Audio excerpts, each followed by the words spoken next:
Bom dia, senhor presidente. Bom dia aos colegas parlamentares, a todos que nos acompanham. Peço inicialmente desculpas pela voz, estou aqui meio rouco. Acho que esse ambiente que junta ar-condicionado com esse piso que a gente tem aqui termina gerando uma certa alergia, não sei, mas enfim. Quero usar o meu tempo do grande expediente, senhor presidente, para retomar um assunto que ontem, no pequeno expediente, fiz uma breve menção, mas quero aprofundá-lo na manhã de hoje. Ele tem ocupado muito tempo aí nas redes sociais, que é a segurança de criança e adolescente no ambiente digital. Segurança de crianças e adolescentes no ambiente digital. E eu quero falar sobre isso, presidente, porque eu sou militante do movimento de direitos humanos há muito tempo. Desde que comecei a militar na vida pública, eu me associo à luta pela defesa dos direitos humanos. Eu, aqui em Sergipe, tenho relações históricas com os movimentos que lidam com isso, e aqui eu quero fazer referência tanto ao Movimento Nacional de Direitos Humanos, como as lutas das mulheres feministas, que sempre pautaram essas questões dos direitos da criança e do adolescente como algo importante e prioritário. Sim, porque muitas vezes o debate sobre esse tema é muito encabeçado por mulheres, porque inclusive são elas, na maioria das vezes, as vítimas de todo tipo de violência, inclusive da violência sexual. Então eu quero aprofundar um pouco esse tema da segurança de criança e adolescente no ambiente digital. E quero começar dizendo o seguinte, além de ter caminhado aí junto ao movimento de direitos humanos, além de acompanhar o movimento de luta das mulheres feministas que pautam essa questão, eu também já integrei e coordenei frentes parlamentares nos diversos espaços de parlamento por que passei, na defesa dessas questões. E a gente trata disso a partir da realidade concreta. E eu queria trazer alguns dados concretos, porque, vejam, o tema que está em debate aí envolve muito a questão da segurança da criança e do adolescente contra as violências de caráter sexual. Mas não é só esse tipo de problema que no terreno livre das mídias sociais a gente tem. O ambiente digital não ataca a criança ou o adolescente apenas através da violência sexual. Há várias outras formas de adultização. Quando você fala em adultização de criança e adolescente, nós não podemos enxergar isso apenas como os instrumentos que se usam largamente na internet para tornar precoce a erotização da criança e adolescente. A erotização é uma das formas de usar essa adultização. Mas é claro que quando o ambiente digital estimula, através de suas propagandas, estimula o uso de dados dessas crianças para fazer circular, crianças que usam a internet, porque há um dado mundial que dão conta de que 1 em cada 12 crianças no mundo já foi vítima de exploração ou abuso sexual online. Isso mostra que existe um grande público infantil, adolescente, usando o ambiente digital. E os dados terminam circulando. Então, não é só a adultização pela via da erotização, é também pela via da exploração comercial dessas crianças, é pela via de outras práticas, como a prática de jogos, que terminam interferindo e produzindo, que a gente enfrenta nas escolas, muitas vezes, que é um processo muito grande de os estudantes passando por processos que a gente vê de disputa em cima desses jogos, que terminam muitas vezes em quadros, inclusive, de morte, de suicídio, etc. Então, a questão ela é muito mais profunda, ela é muito mais complexa. E sim, é verdade, ontem um colega aqui fez referência, nós não precisamos nos deter sobre isso, porque já há legislação. É verdade, a Constituição Federal, o Código Penal, o Estatuto da Criança e do Adolescente, todos tentam proteger a criança e o adolescente dos ataques que envolvem a violência sexual, mas dos diversos outros ataques. Contudo, o debate não é esse. O Brasil é, sim, um dos países mais avançados no que diz respeito à definição de uma legislação protetiva da criança e do adolescente. Ao arrepio, inclusive, de interesses que tentam barrar o tempo inteiro esses avanços. E sim, os governos comprometidos com as questões humanitárias, e aí não são só governos de esquerda como os que eu defendo, não. Nós temos governos de centro-direita que fizeram isso. Não é o que se ouve, não é o que se ouve em outros setores. Mas, por exemplo, o Estatuto da Criança e Adolescente é uma conquista, é um marco legal importantíssimo. Sim, nós temos leis. Mas o problema não é esse. O problema é que, no mundo digital, eles se acham superiores à obediência dessas leis. As Big Techs, porque se originam em países estrangeiros, não querem se submeter aos ditames da legislação protetiva nacional e querem fazer tábula rasa das conquistas que nós obtivemos. Daí a necessidade de uma regulamentação do mundo digital, do ambiente digital.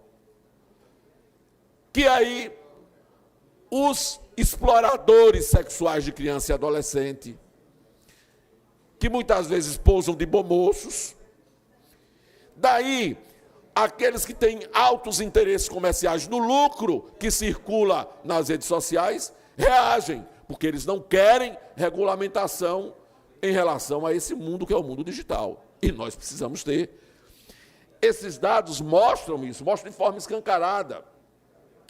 Por exemplo, se vocês forem ver, há dados que mostram que quando o conteúdo na internet é sexualizado e envolve crianças, grande parte, cerca de 80% desse envolvimento retrata meninas, muitas vezes em primeira idade, portanto, na fase de pré-puberdade. Os dados mostram que 40 meninas por dia menores de 14 anos se tornam mães de menores de 19 anos. Vejam, esse dado eu vou repetir, até para aqueles que querem impedir que os mecanismos legais estabelecidos para defender essas crianças não sejam respeitados. 40 meninas por dia, menores de 14 anos, se tornam mães. E muitas vezes mães de meninos de 19 anos. Eu sou testemunha disso porque vivo no dia a dia das escolas e a gente assiste. Quantas vezes eu não perdi alunos para o mundo da maternidade? Alunas para o mundo da maternidade. E digo perdi porque, precocemente, por falta de educação sexual nas escolas, que tanta gente tenta impedir que aconteça como instrumento protetivo para essas crianças, por falta de uma visão menos misógina nessa sociedade, refaço minha frase, por falta de uma visão não misógina na nossa sociedade, né? Por falta também de uma profunda desigualdade social, sim, porque eu quero dizer que a desigualdade social, a falta de educação sexual e o machismo, eles têm ceifado a infância e a adolescência aqui no nosso país. E nós precisamos mudar esse cenário. Tem que ter coragem. Nem que para isso tenhamos que enfrentar os altos interesses das Big Techs, os altos interesses daqueles que lucram internamente com a prostituição infanto-juvenil, que lucram com o trabalho infantil, que lucram com a exploração sexual de criança e adolescente, e que usam a internet como meio, como está amplamente comprovado, como meio para aprofundar isso. Então, não defender a regulamentação do mundo digital a quem interessa. Porque no mundo que a gente vive, tudo é regulamentado. Nós estamos aqui sob a égide de um regulamento que nos diz como isso aqui deve funcionar. É o regimento interno. É preciso pensar que, em nome do interesse econômico das Big Techs, nós não podemos deixar o mundo digital livre de regulamentação. E pior, usando o discurso que é para evitar a censura. E aí eu acho bem interessante o seguinte. Olha, eu venho de uma geração e de um grupo geracional que cresceu assistindo à luta contra a censura. Cresceu participando da luta contra a tortura.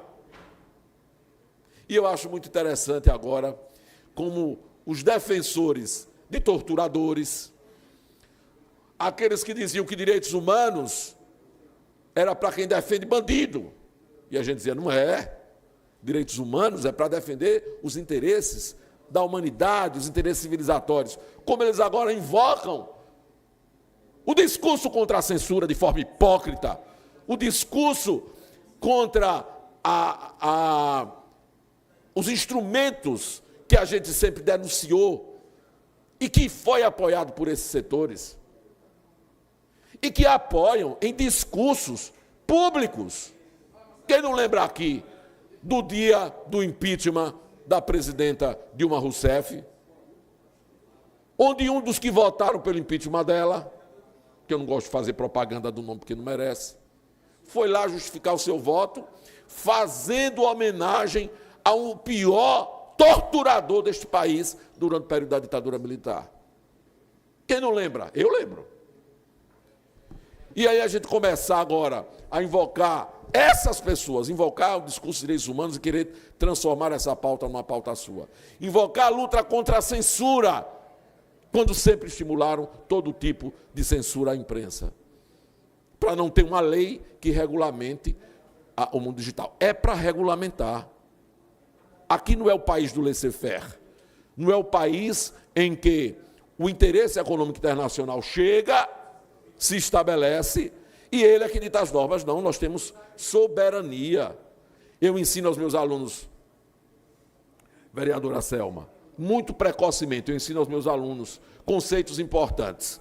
Conceito de pátria, conceito de nação, conceito de Estado, conceito de país. Mostro que são conceitos que muitas vezes são usados de forma equivocada e misturada, mostro para eles quais são as diferenças. E trabalho o que é a soberania deste país, do Estado Nacional, para que as pessoas compreendam que uma das coisas que garante a soberania de um Estado é exatamente a capacidade de pactuar entre os seus as regras que vão vigorar lá dentro, sem a interferência de terceiros. E é isso que a gente quer aqui defender. Há que haver, sim, regulamentação do mundo digital, porque nós precisamos aprofundar esse conceito do dever de cuidado que a sociedade tem que ter com a criança e adolescente. Sim, porque, atenção, pela legislação, essa obrigação de cuidar da criança e do adolescente nem é só da família, nem é só do Estado, nem é só da sociedade, é de todo mundo. É um pouco aquela ideia que nós aprendemos nas tribos africanas, que é preciso uma aldeia inteira para educar uma criança. É esse conceito que precisa ser trazido à baila, na busca da defesa dos interesses das crianças e adolescentes. E se for preciso enfrentar as Big Techs, a gente tem que enfrentar. Se for preciso enfrentar para isso os interesses econômicos internos e externos, nós temos que ter hombridade para enfrentar, capacidade de enfrentar e mostrar alternativas. Aliás, inclusive se inspirando em outros lugares onde já temos avanços importantes nesse sentido. Desde a África, indo para a Europa, nós já temos uma série de iniciativas legais que visam regulamentar o mundo digital exatamente para proteger os mais vulneráveis. E não proteger apenas da violência sexual, mas proteger de outras coisas. Ou será que nós não temos que proteger criança e adolescente de estarem sendo submetidas a aparecerem na internet segurando uma arma? Será que não? Será que a gente vai normalizar isso? E não vai ter regulamentação para que esse tipo de apelação e de violência contra a criança não seja usado? Quem é aqui vai ter coragem de dizer que é normal botar, inclusive em campanha eleitoral, criança no braço, armada para defender seu interesse? Isso depõe contra a defesa dos direitos da criança e do adolescente. E nós precisamos ter coragem de denunciar e regulamentar para evitar que isso se repita. Então eu concluo, senhor presidente, porque o tempo já se foi. Fico muito triste, queria poder falar mais. Nós temos que dizer, não tem que haver monetização dos conteúdos digitais. Obrigado, vereador Isaac. Pronto, deu mais 10, eu agradeço, vereador Isaac.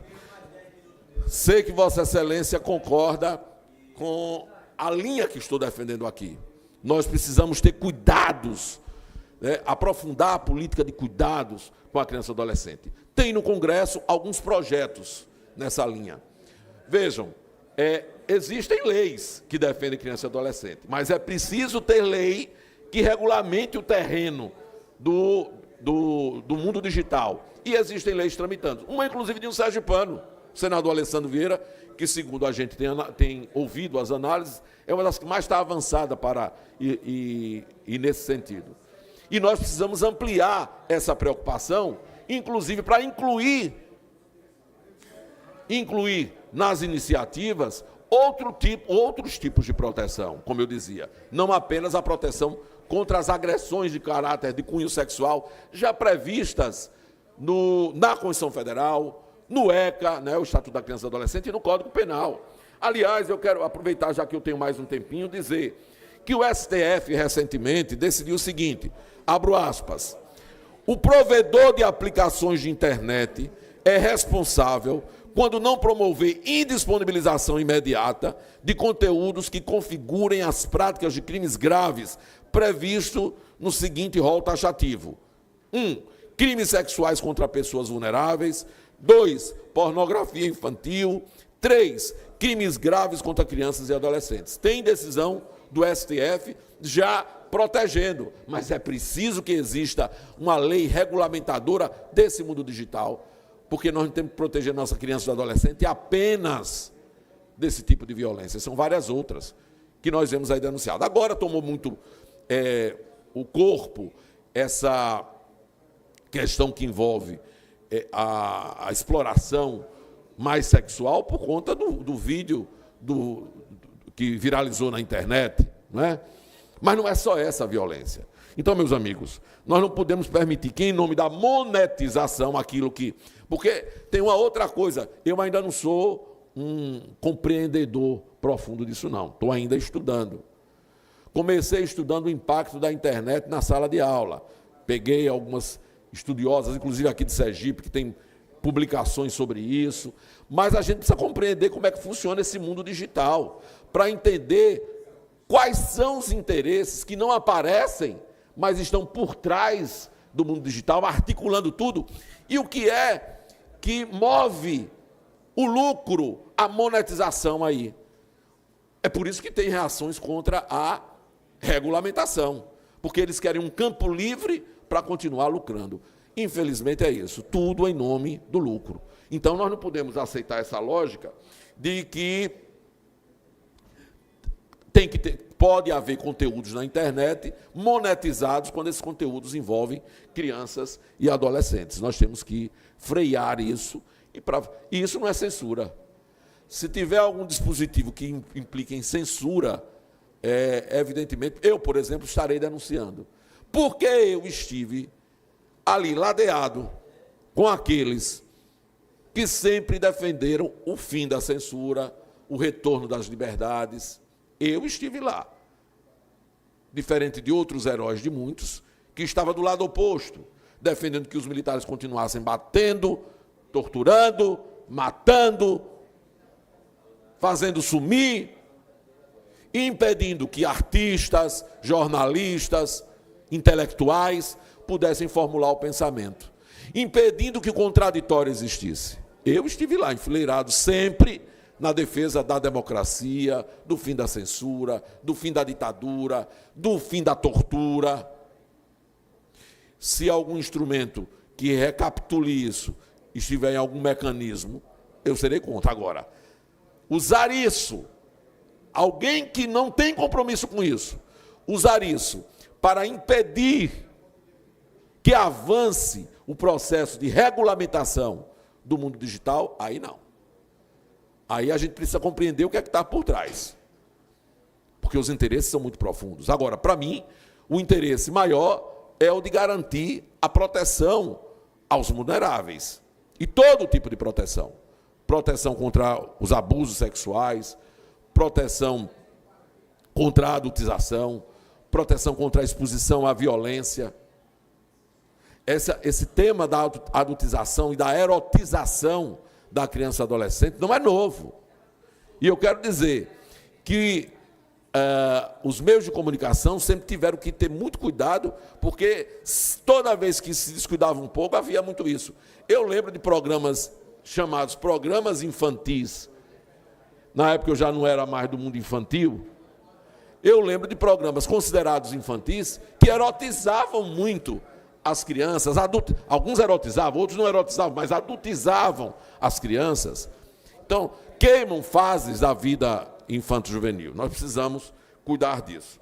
Então, senhor presidente, queria dizer isso porque quero aqui invocar principalmente aquelas mulheres, estou me lembrando aqui de Lúcia, professora Lúcia Barroso, que desde que chegou aqui em Sergipe, milita. Aliás, antes de chegar aqui, na terra dela, já militava na defesa da criança e adolescente.